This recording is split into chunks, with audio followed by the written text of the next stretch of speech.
Ranger was my go-to starting class. It's fast, mobile, versatile, and can handle large packs of mobs as well as single targets with ease once you learn how to position yourself properly.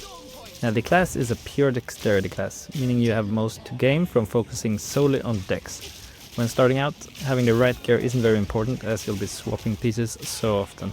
Instead, you should focus on the correct build to get the job done, and that is why you've come here.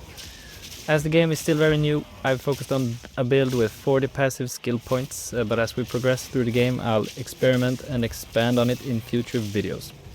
So the thought process behind the build is to utilize different elemental ailments in order to stack damage increases, namely poison and electricity. There are some insane synergies that you're able to reach pretty quickly. So personally, I stay away from all types of defensive skills early on. Dodge roll is more than enough. So if you're struggling with bosses, focus more on avoiding attacks rather than dishing out maximum damage. We start off by moving down to Honed Instincts.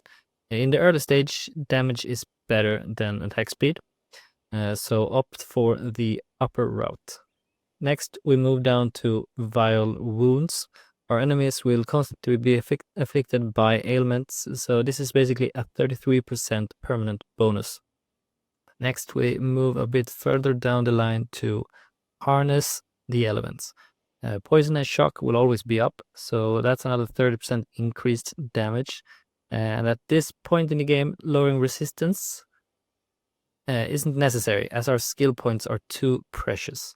So we continue down the line to the bigger and better nodes, namely Stand and Deliver and Death from Afar. And they're both insanely good. And when picking both, we only have a distance of between 2 and 6 meters where we're without super buffs. And next we go down to Maiming Strike. It's another 25% damage plus chance to maim, making enemies slower and easier to hit. We also take Frazzled for more mana so that we can spam our best skills ad infinitum. And next we're going for the big banger.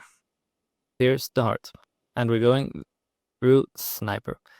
Combined with the other passives, you'll be critting almost every shot, gaining more damage and get a piercing chance to all your skills.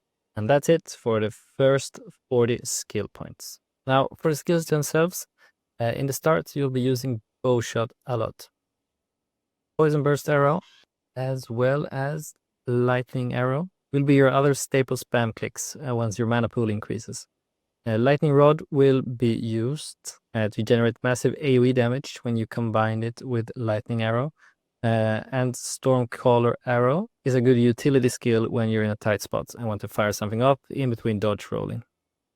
So the combo should look as follows. You apply poison damage with Poison Burst, drop a Lightning Rod, and fire off a Lightning Arrow. Simple as that. When using Stormcaller Arrow, make sure the enemy is poisoned first. You can use Envenom on Lightning Arrow to make sure the poison is up more. And for the other support gems, the most important ones for me is Magnified Effect on Lightning Rod and Scattershot on Lightning Rod. That skill isn't about damage, so it can afford to eat the damage reduction.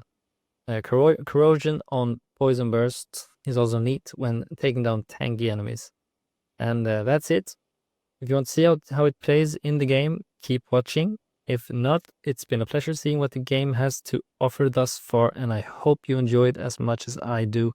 By the way, subscribe because this is a coordinated disgrace. Let's go.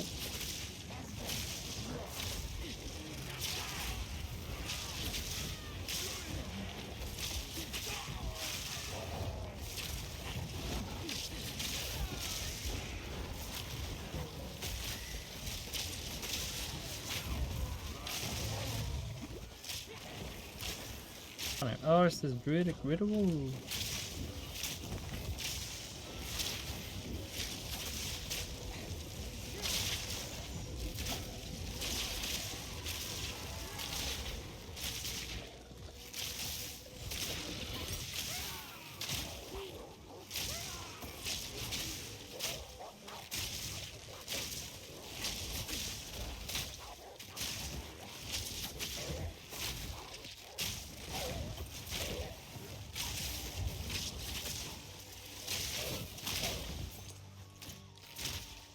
You really like to chew your mana.